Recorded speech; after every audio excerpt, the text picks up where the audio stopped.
Pleasure of introducing our speakers, Akshata Murthy and Rishi Sunak. As you will hear more about shortly, Akshata and Rishi, both members of the class of 2006, met right here at the GSB.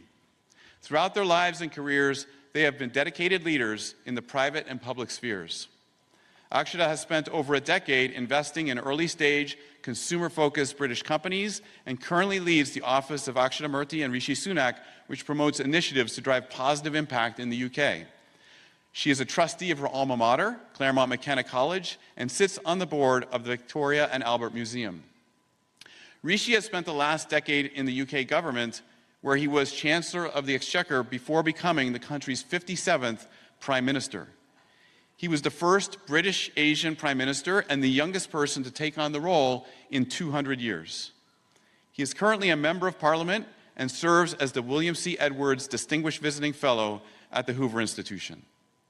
Together, they have journeyed from Stamford to 10 Downing Street and beyond. Please join me in welcoming Akshata Murthy and Rishi Sunak.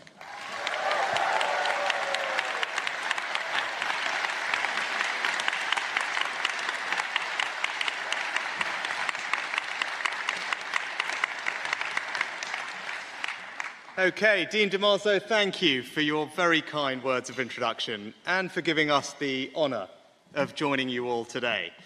Now, we've all just rightly applauded the faculty and staff for their brilliant work and your friends and family for their love and support.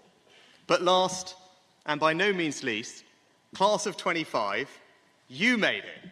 So congratulations. It's time to give yourselves a massive round of applause.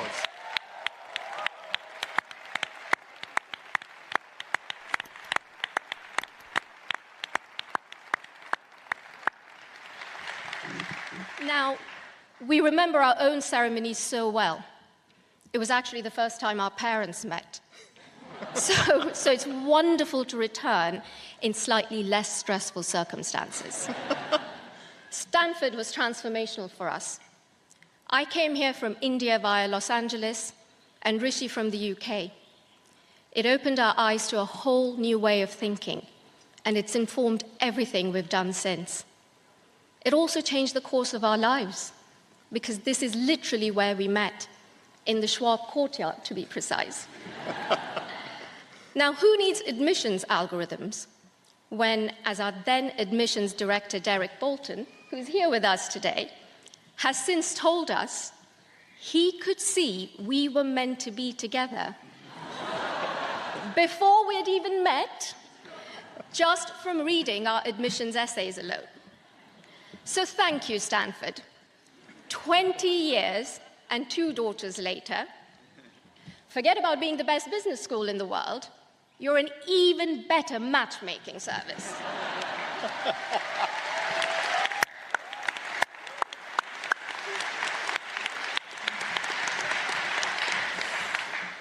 And now here we are, so honored to be the first GSB couple to do a commencement speech together. Rishi and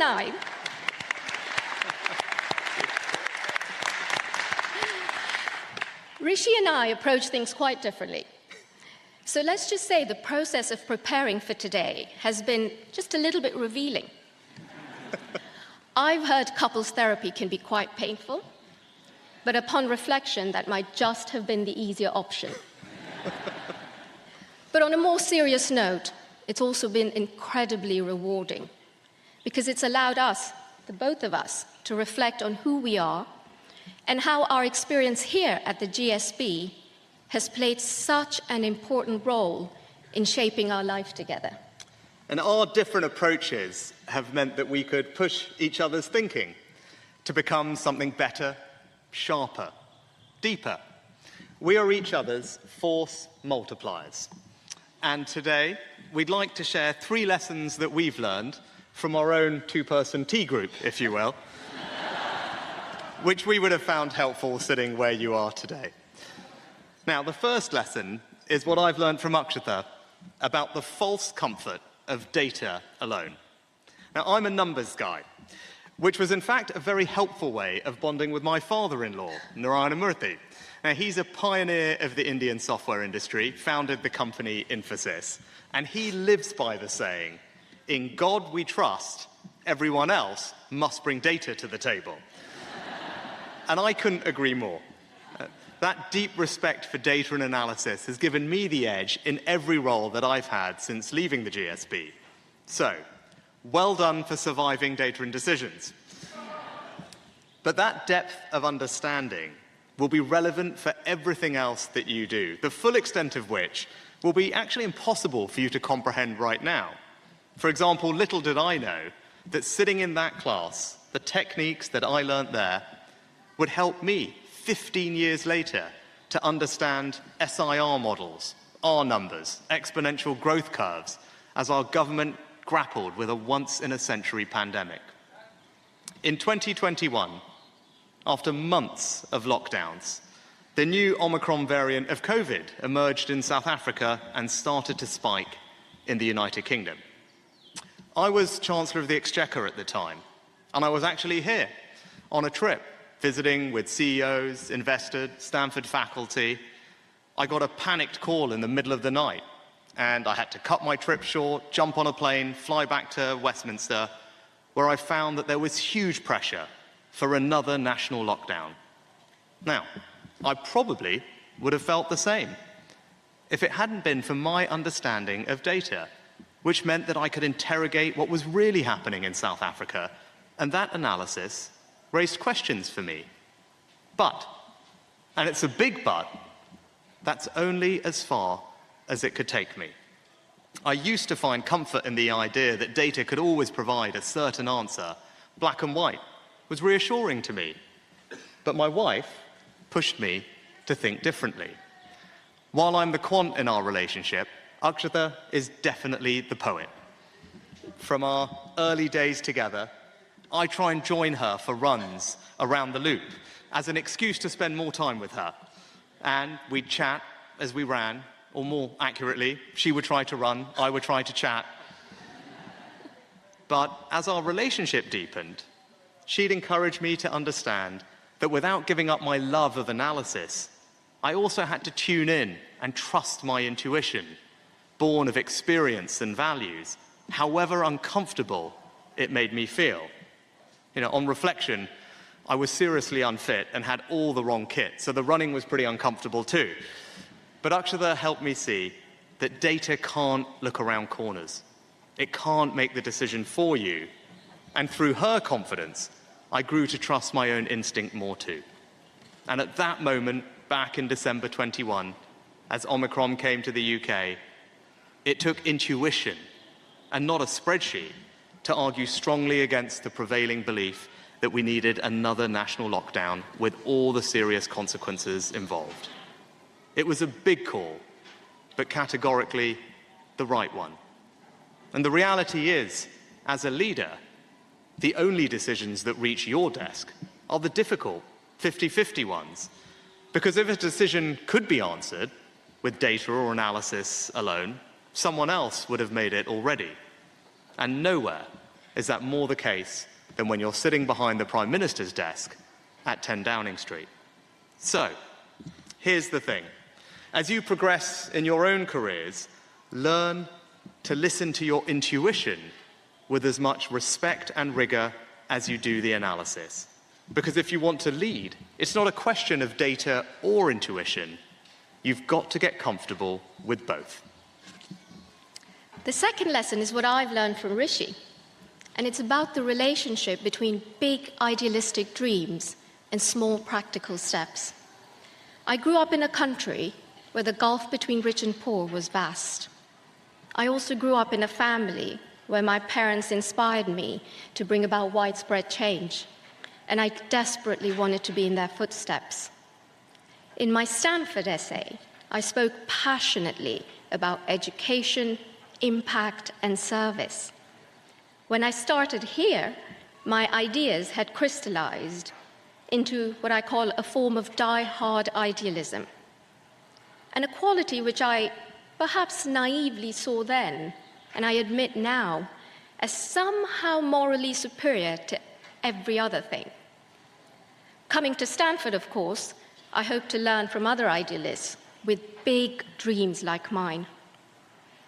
What I didn't expect to find, however, was a profound connection with someone whose first question was always how. While we were at the GSB, there was no one more annoying than Rishi when we would go on a run. He would beg to come, and then he would want to talk to me the whole way around the loop. He would wearing these seriously uncool pair of sneakers and three-quarter length cargo shorts. I used to call them weeder shorts, which had pockets everywhere. But there was no one more intriguing than Rishi when he was talking to me about how to affect social change at scale. I genuinely hadn't met anyone my age who spoke like that. Style might not have been his thing, but at least there was some substance.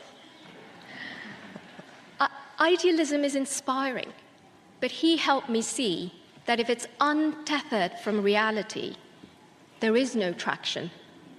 You float without impact.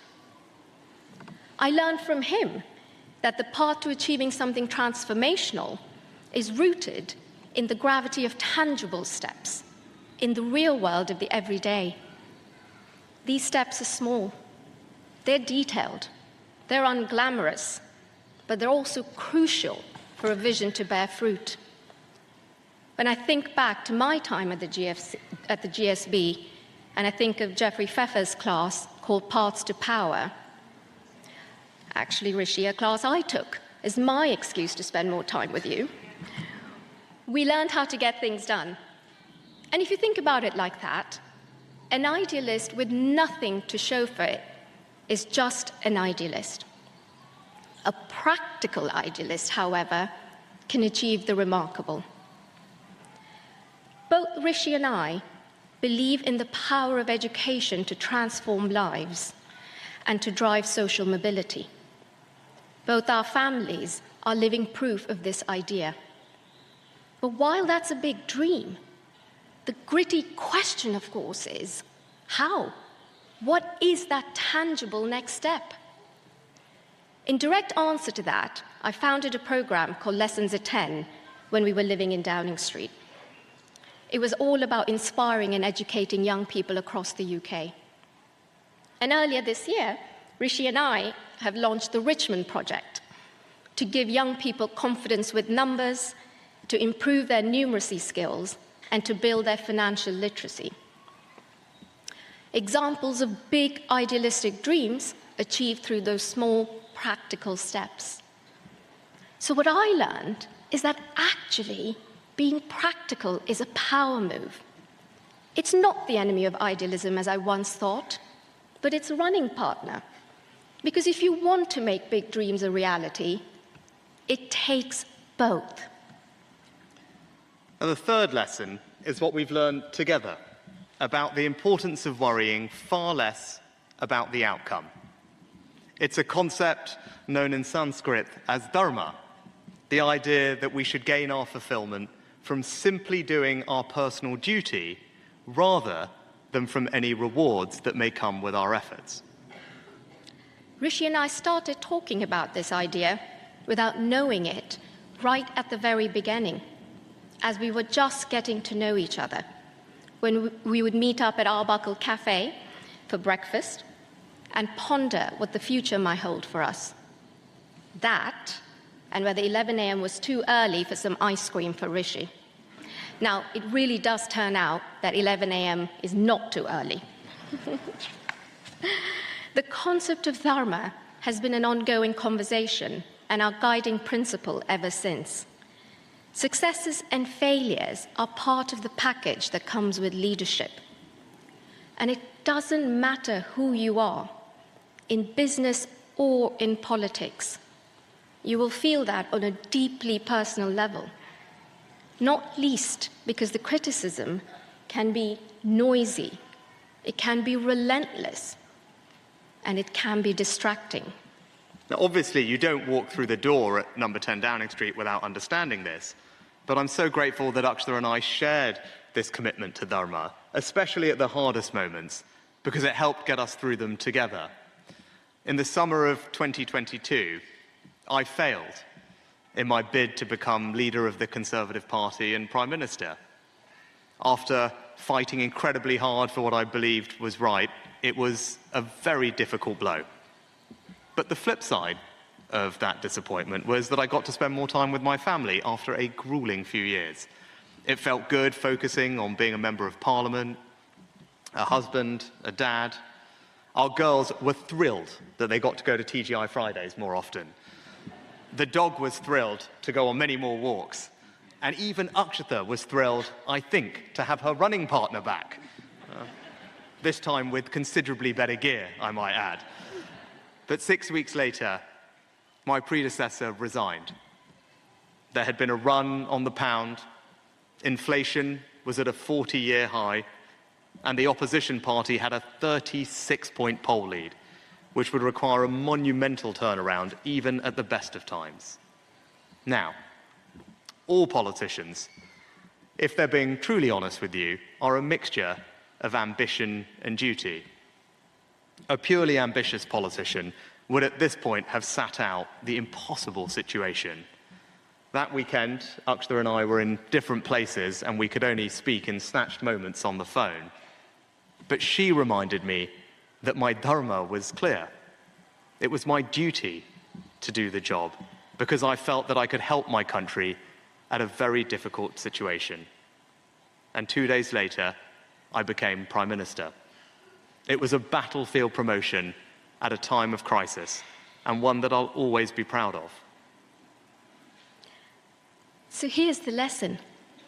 Dharma isn't just relevant in public service.